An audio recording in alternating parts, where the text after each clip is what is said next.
title is, for this little chit chat, is The Mysterious 4-0.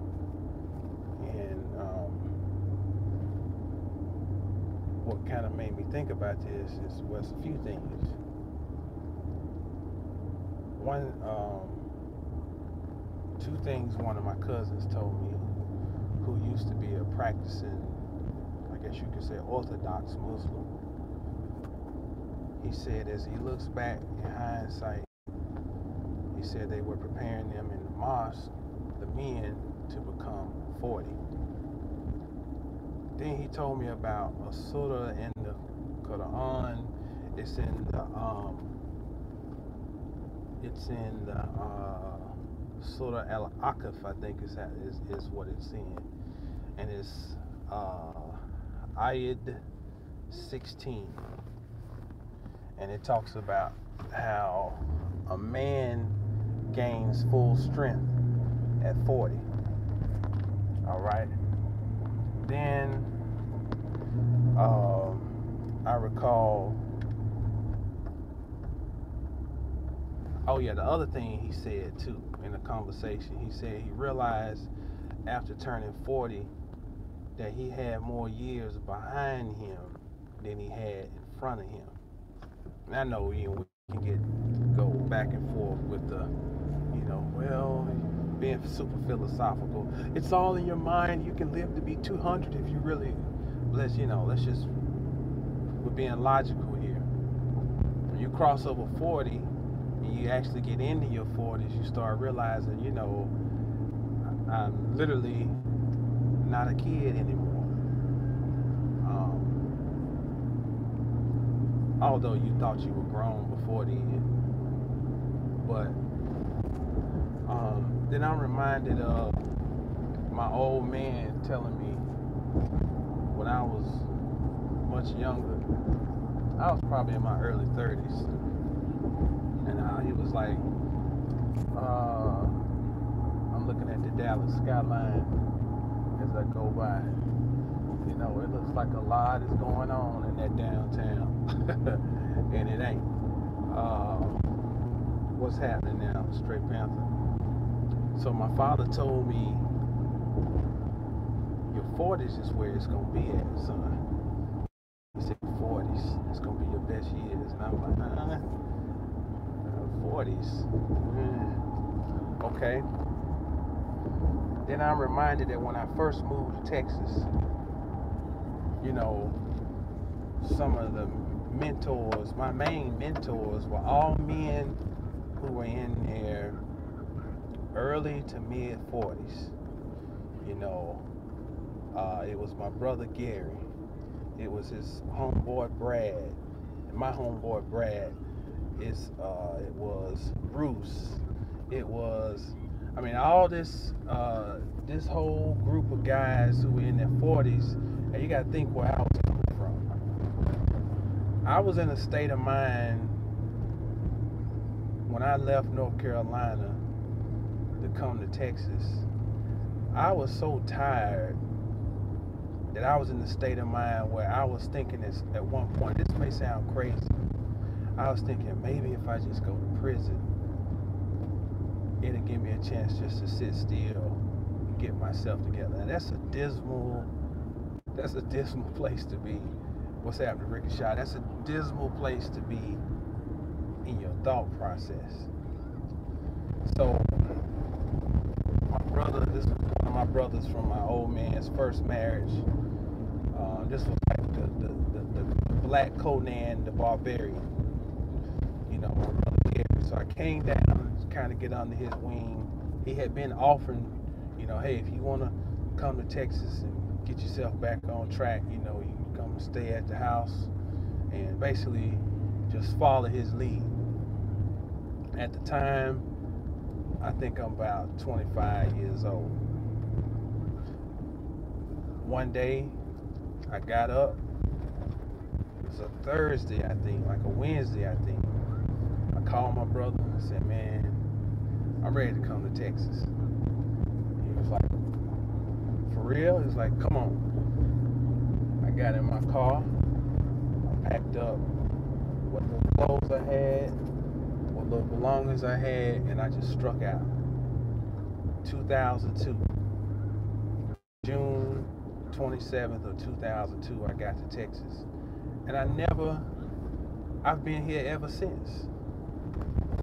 You know, but when I got here, that group of guys were mainly around the age where I am now. I'm 41 years old. My brother was 40 when I got here. Brad was probably 41. You know, Bruce was probably a little older, mid 40s. It's like they were all in this, and you know, all of them had their own house. You know, they had their shit in order. And it was something I really needed to see at that time in my life, you know, to see people closer to me in age, and doing things. And one thing about down here in Texas, you're going to see some people doing things. You know, they might not be the most sophisticated. They might not be the most cultured, but if you know, on the most mundane level, you can see people that look like you, of the same hue as you. You can see these people. When I got here, I saw black people in mansions. You know, I saw black people driving Bentleys. I saw them on fat boy motorcycles, choppers. You know, I saw my brother on a, you know, riding a sport bike, and, you know, just little simple things. All of his vehicles had to be black. You know, just having some game, some swag. But these were men who were in their 40s. Before I even go any further, I want to say the importance of, because this is mainly going out to a lot of the younger people, you know, 20s and 30s who might listen to some of this stuff. I want you to understand that what you think you see, whatever you see as right now, is coming from a limited perspective. Limited. There's a reward for your toil and your efforts. You know, when you cross over that 40, crossover 40. It's all that struggling you've been doing. One of the great gifts is that if you've been struggling for wisdom, knowledge and wisdom, not just knowledge, but knowledge and wisdom, you will be given a measure of it when you cross 40. It's a beautiful thing. Now, to the degree of your level of consciousness, you'll be given the rewards. Now, it's great to have somebody who has crossed over that barrier to be some type of mentor. It don't have to be nobody that, you know, you paying anything or nothing. Just somebody, somebody you respect, and somebody that you can look ahead and have some type of precedent set for what excellence is. And it is important, because consciousness on all levels has a lot to do. Go ahead, man. I'll let you. Consciousness on all levels has a lot to do with perspective. Being able to see things differently is vital. It is vital. Some people have never been out of their neighborhood. I know people in Fort Worth who don't know nothing about Dallas. Now, Fort Worth and Dallas is nothing but a ride down I-30 or I-20. That's all that separates them. How can you be in a place this big and not even know what goes on in not just a big, but a major city in the United States? How can you not? So your perspective becomes just locked into that little area that you traverse. That's all you know. Same thing about when you're at certain ages. All you know is what you've seen at that time, the data that you've been able to filter, and the because there's so much information out here now, it can mislead you into thinking that you got enough. That is one of the tricks. And if you want to talk about a conspiracy, it is a conspiracy against the child.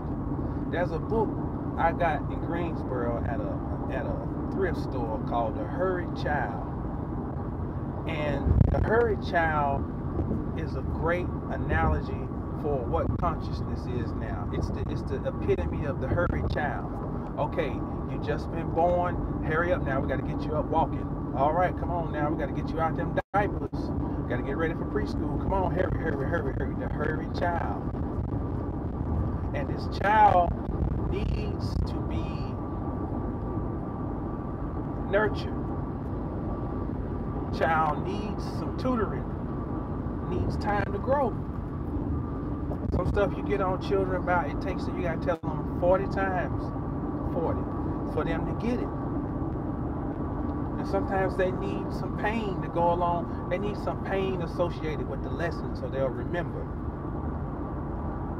So when we season through these 40 years, you've had a degree of pain and suffering to give you a reminder so that you remember things and be able to grow from it.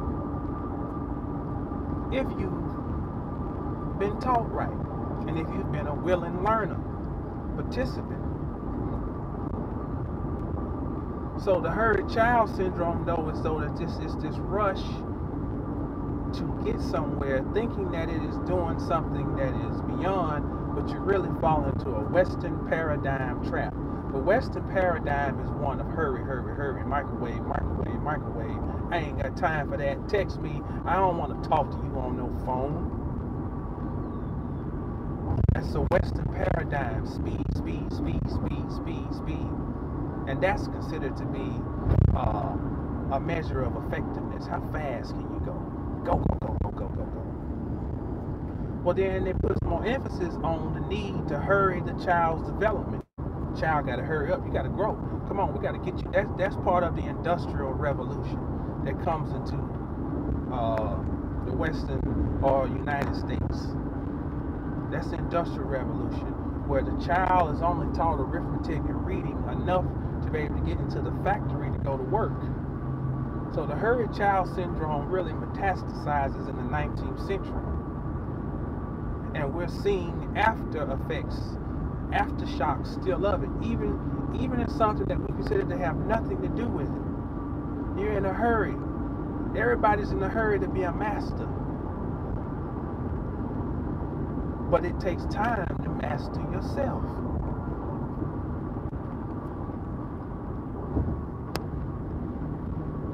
You have to earn mastery. Not just know it, not just hear about it, not just do some things, not just practice this, and not just, some stuff takes time to sit. That's why your finest wines have had time to age. How do you think these principles apply all across the universe and don't apply to us? I thought I knew it all too.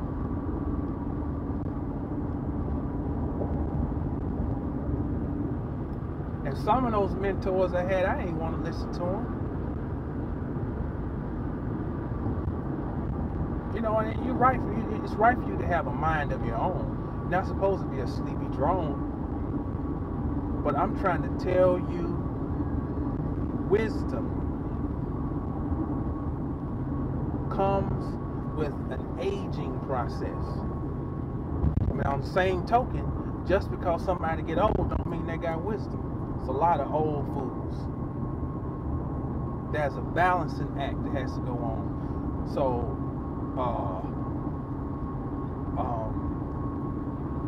you're constantly toiling and tinkering to figure this thing out. Okay. One of the mysteries of the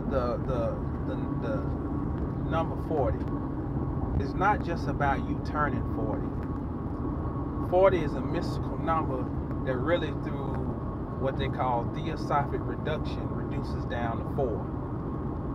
Okay? 4. Now, a greater mystery is that 4 is really just a 1. So the Trinity is not just about it being two polarities that produce a third point of perfection. It's about those 3 are the only numbers that exist, and the others are just copies or templates, and that is Kabbalah. Top folds down, it keeps repeating, but there's only those 3.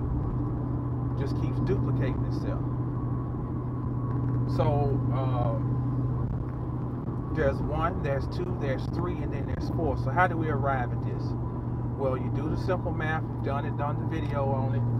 1 plus 2 plus 3 plus 4 equals 10. Well, 1 plus 0, using theosophic reduction, is the number 1 again. Thus, 4 is just another reverberation or representation of the number 1.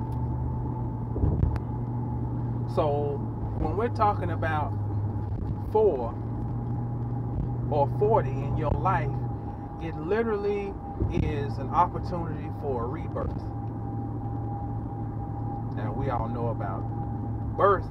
Birth is painful. So when I turned 40, I had the flu for the first time in my life, which that's the purging. Because the reason I went to the little emergency clinic, because I had a fever. Fever, that's heat. That's purification. That's the purge. That's the pyramid. Pyramid. Fire in the midst. That's pyramid. Fire in the midst. So because something is completing and something new is giving birth, it feels like you're in hell. See, it's easier to look back on these things. That's why you always got to be retrospective, you know, just as much as you are forward thinking. For every Prometheus, there needs to be an Epimetheus. For foresight, there needs to be hindsight. Go back and look at things and revisit things. So when I turned 40, I was going through a purging. But 40 was really just another triad starting the number 1. So 41 adds up to 5, and if 4 is a 1, then a 5 is a 2. So for the Yod, there is a for the Va, there is a so the number 2 is the response to the number 1. It is the exhalation responding to the inhalation. So when you start something new, you launch, you are inhaling. And then that exhalation is now you're starting to, you have completed a little mini cycle in there. But I'm getting off base, but off the main thing though was sticking with the number 4 or 40. And so then we come down to fall. We're falling into perfection. Fall is the third, well, we'll say, yeah, fall is technically the 3rd season of the year. Well, it is. Winter, summer, winter, spring, summer. No, fall is the 4th, excuse me. Because winter is the 4th season. And it's the 1st. Pardon me. Because winter closes out the year and starts out the next year. Just like we look at with the numerology we're doing. The 4 is really a 1. In the Bible, we see 40 days, 40 nights of rain, flood. 40 days, 40 nights up on Mount Sinai, Moses. We see 40 years in the wilderness, children of Israel. That's the main clue right there. 40 years lost in the wilderness. All right? In the Quran, it says a man does not reach his full strength until age 40. In several Kabbalistic writings, it says, you know, from a lot of your 16th, 17th century rabbis say that a man is not to touch Kabbalah until he is 40. You get the book, what's his name? Oh man, Jabril. Oh man, His name is, dang, he's got four or five books. His name is on the tip of my tongue. Dang. Either way, in one of his books, he talks about how a season does not come into full strength until 40 days after it has passed. So it's just like spring comes in, you know, at the vernal equinox, but you don't feel the real, which is what we accepted time of spring. I argue that spring starts on February 2nd, but on the accepted seasons, spring starts at the vernal equinox, so it takes 40 days for you to feel the real effects of that. So we're talking about a seasoning process going on. So the conspiracy that has always been and we've always identified is still in play. It is to rob you of the virtues and the values of 40. Many of you have friends you went to school with and so forth that didn't make it to 40, didn't even make it to 25. Then you have people who go off to war. That's another way you wipe out a group of, think about the blood. You talk about sacrifice on a more grand scale. Think about all the blood, all this energy that's available. All these kids go off to war. All the data's already been crunched about what percentage should die. Think that energy just dissipates? Why is it Martin Luther King and Malcolm X are gunned down at 39? Because the world could not tolerate what could have come of this full seasoning of these two powerful people. Whatever you think about them, whatever you think, one thing is consistent with both of them. There was some type of transition going on leading up to them turning 40. Ain't it funny that Martin Luther King was becoming more disgruntled with trying to fit in, and Malcolm X was becoming a little lighter on his stance on, who's the devil and so forth? Ain't it funny? And see, in a Western paradigm, it tells us we got to figure out, well, who was right and who was wrong. But the greater mystery is looking at the fact that they were going through transitions. See, life really is about self-transformation. That's it. Self-transformation. So one of the great countermeasures to knowledge being plentiful is to encourage the knowledge and well, not knowledge, but information.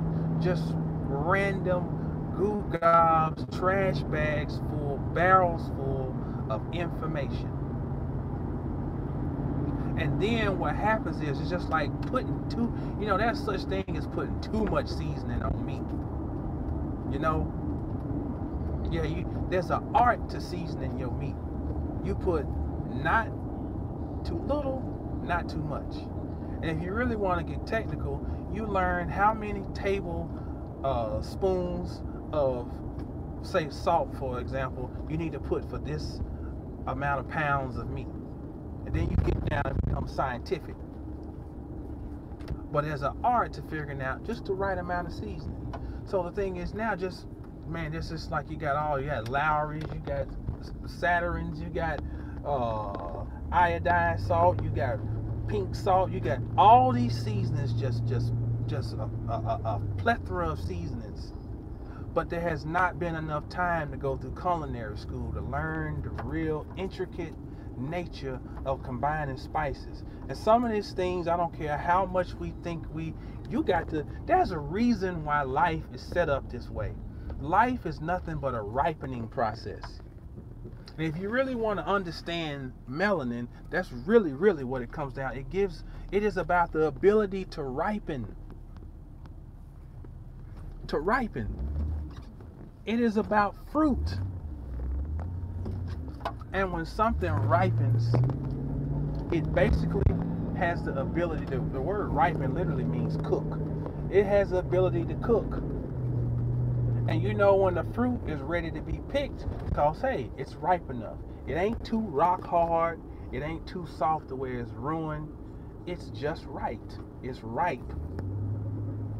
Now for a lot of people who are into farming or husbandry, this is a great time to harvest vegetables and certain fruits. This is harvest time. As we're going into the end of the year, as we're getting close to the last season, the fourth season of the year, we're moving. This is harvest time. So you toil all these years in your life. You toil, and you like the squirrel who's gathering nuts. And then as you approach these certain junctures in life, you get these rewards. Now, what's the reward for the squirrel? See, I grew up in the mountains, so we was able to watch, these animals, how they worked and operated and so forth. And that squirrel, you've heard the analogy a million times. That squirrel's gathering his nuts. He's doing his work during those hot summer months when everybody wants to be out chilling, doing their thing. The squirrel is always at work. So to you, specifically to you younger people, you are working right now. Whatever path you're going through, you are working. You're toiling. You are the squirrel gathering the nuts. The problem is, if one day the squirrel will get up on a particular hot summer day and just say, you know what, I've done enough work. I've mastered this whole nut gathering thing. I'm ready to go on to bigger and better things. But winter still comes around. See, winter is not concerned with how much knowledge you've amassed or acquired or what you think you know or this and that. Winter is a fixed variable. Or it's not a variable, it's a constant. Winter's a constant, so it's gonna come. So, if you're fortunate enough, you're gonna age in this bodysuit. Now, if you shut down your nut gathering capabilities, then when winter comes, you'll find that you don't have enough food to get through the winter. See, winter is really supposed to be the time where you're chilling. You've been chopping wood throughout the summer months, gathering up, stacking up wood. Chop wood, carry water. Before enlightenment, chop wood, carry water. After enlightenment, chop wood, carry water. You've been chopping your wood, getting it stacked up. And I'm telling you this and I'm not being just abstract and philosophical. I'm telling you this is real living in the mountains of North Carolina for us. We burnt wood. So, you're getting your kindling. Kindling is like the little splinters of the wood. They're good for starting a fire. You're stacking up newspapers. You might get you about 5-6 cans of kerosene just on the back porch, just ready.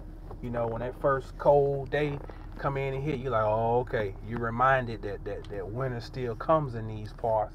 It's like, let me go on and get a few things lined up.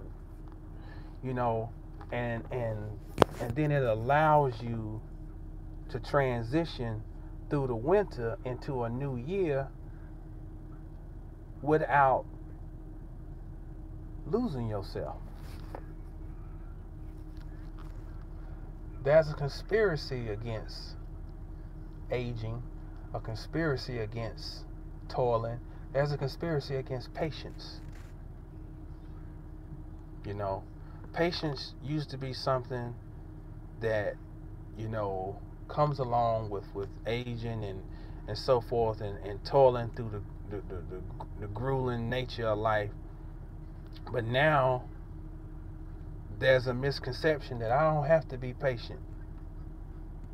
And all you're really doing is lying to yourself, because you know there's things that's you know there's a lot of things that ain't happening the way you really want them to happen in the time span you want.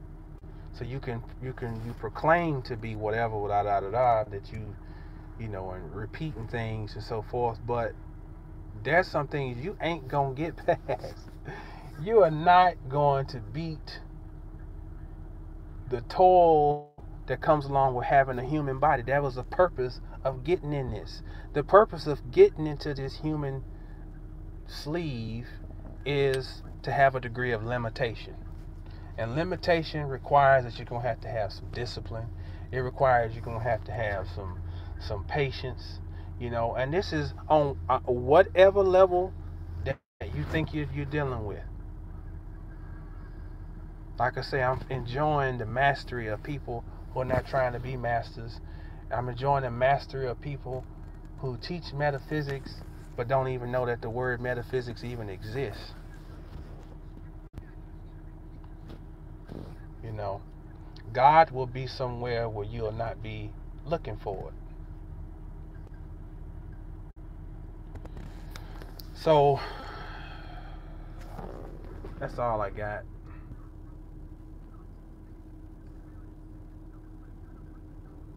Many other youth stop gathering nuts and just become nuts through the programming. Right.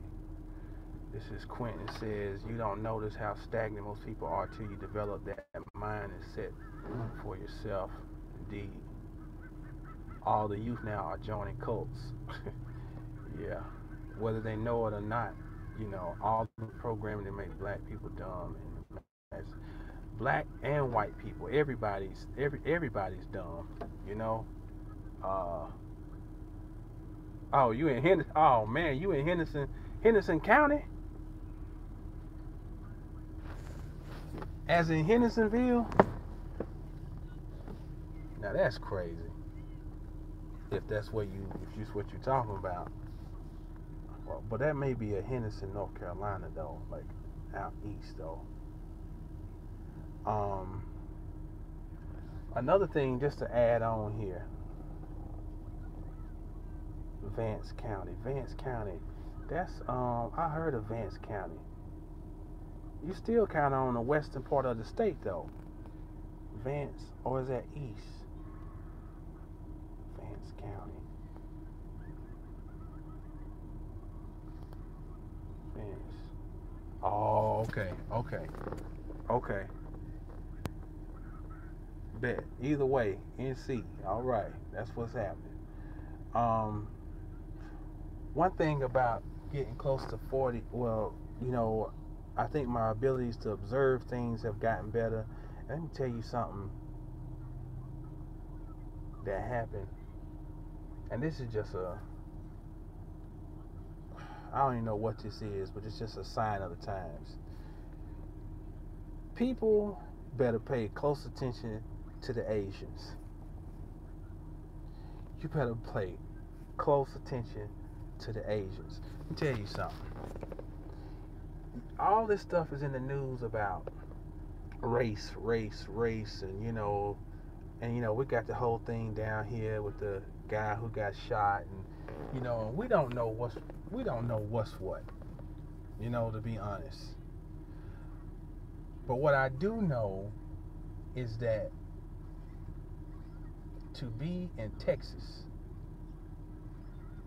and to have Asians have um, whole streets just about where banks are in.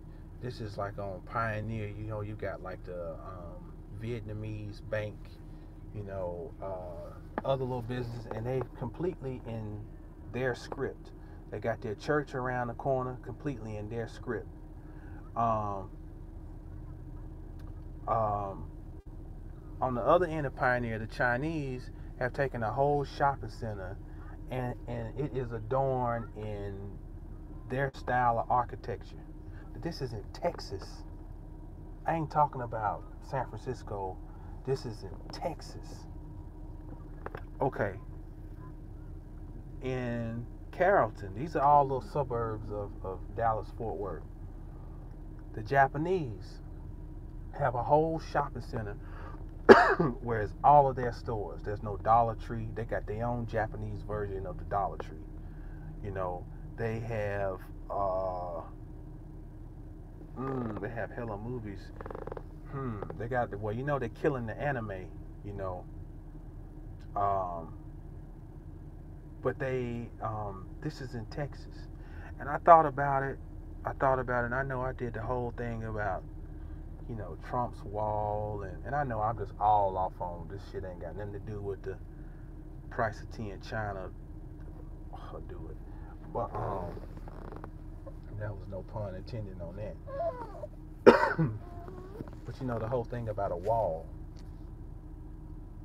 and you think, well, then what is China known for? The Great Wall of China. And it's like, man, you just sit back and really look. Living down here, and the way they move is stealth-like, quiet.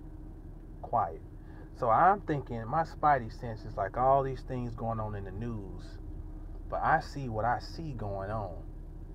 And you never know who owns, like a lot of the apartments down here are flipping over to where it's like all of a sudden there's new signage, it's under new ownership. Sudden, you got, you know, it's like things don't happen in a vacuum. But either way, we'll come back and revisit that again. But that's just something to chew on, you know. One thing about Asians is they're very aggressive. You know, you think the conflict between black and white is nothing like the Asian component. They bring a degree of, we were in a store called Nebraska Furniture, this big ass waste of time ass store that they just built, and my 10-month-old daughter was in her stroller. This little Asian, we're a little Minnie Mouse doll. This little Asian girl ran up to my daughter and snatched the doll out her stroller and walked off. Now, I was in shock. I have never in my 41 years seen some shit like this ever happen. Even the most racist white person or child, I've never seen them have the gumption to come up. Don't you know this child came to this planet as a true demon? And then I look at the parents, and you gotta wonder what kind of evil. And I know I talk about the etymology, but this evil in the connotative sense. Can you imagine to birth a hell spawn like this, who just will come up to another child and snatch? I was in shock, and the parents ran up and and grabbed the girl and gave the doll back. It was before we was in shock, and they ran off with the girl. That clicked something in my head about all the stuff I've seen going on. Man, whatever going on with white folks is familiar to us. It's like Patrice O'Neal said. He said black people and white people enjoy not liking each other. It's a familiar thing. It's almost like it's not even something you're not even surprised about it. It's like, oh man, well,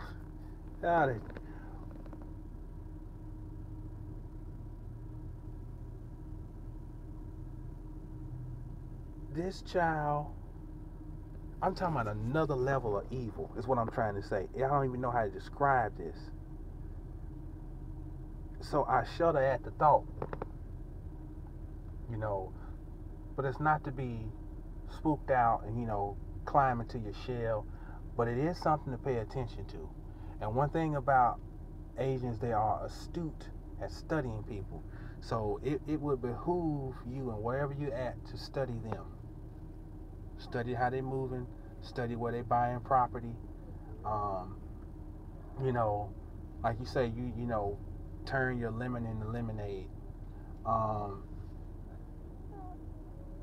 Uh, and this to me is a part of consciousness. Having the ability to be observant. You got to put it to use on all levels. Okay? All levels. See everything going on around you. What else is something else I wanted to say? But I probably said all I need to say. I'm just rambling at this point.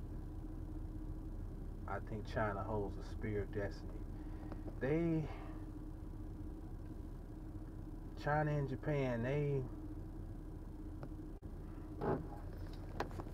it's like you sometimes have to look. It's just like the whole wag the dog thing. You know, it's never where you're being directed. You know, and you got to think about what these cultures, what they had to endure, like during World War II. You know, during the late 30s. Well, let's just say the early 20th century.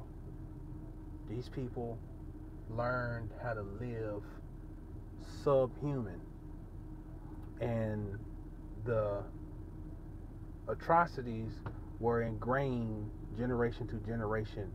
You know, they were taught about what happened. This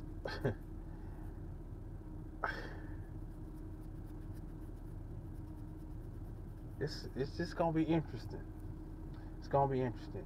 But either way, not to get completely off on that, but it is. Let me say this point too, and especially going again to the younger listening audience. It is important to identify your passion, your purpose, because it will be a driving force in this very new economy. This very new economy where your creativity and skill are gonna be of the utmost importance. You're gonna have certain things that you're gonna always be able to win in, you know. And it's important to think about this stuff because it ties in a lot to your spiritual development. Because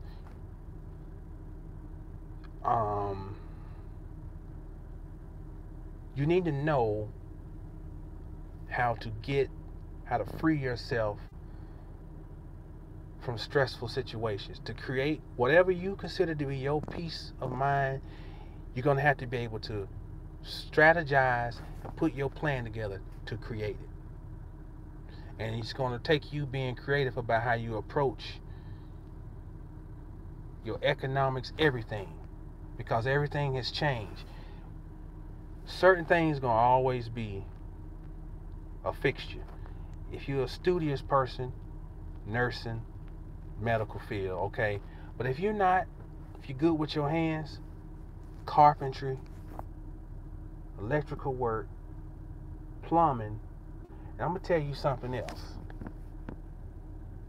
How the Mexicans really come up, and if you can get in and fit in, one of my homeboys, you know, and his wife, friends of mine, have a cleaning business. If you are not too good to clean up, you got to go back to the movie The Spook Who Sat by the Door. The man who was pushing the mop bucket had the keys to everything. Anything he want to find out, because nobody thinks nothing of the lowly janitor. See what I'm saying? So you got to erase what you think is, I'm too good for that. I ain't gonna, it's a economy of creativity. And for some, getting a building to clean up is a measure of creativity. Because here's the thing: if you can create the space for you to be who you want to be, that is one of the greatest. Okay, let me see. One of the greatest spiritual endeavors you can go about, because you're freeing yourself.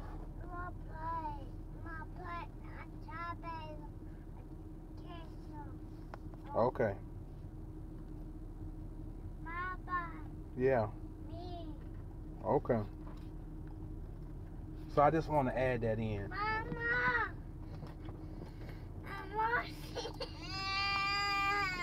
All right. That's a wrap. Gotta get out. This brother Jamal, mastersofthecosmos.com, reminding you to stay down until you get up. When you get up, stay down. Let me say this too before I go. To my members at mastersofthecosmos.com, I apologize. I haven't been able to upload anything for about a month. I got some stuff I need to put up, but I have some things I have to tell y'all in maybe a week or two. To the members, some private stuff, but it's good private stuff. I tell you what I've been doing,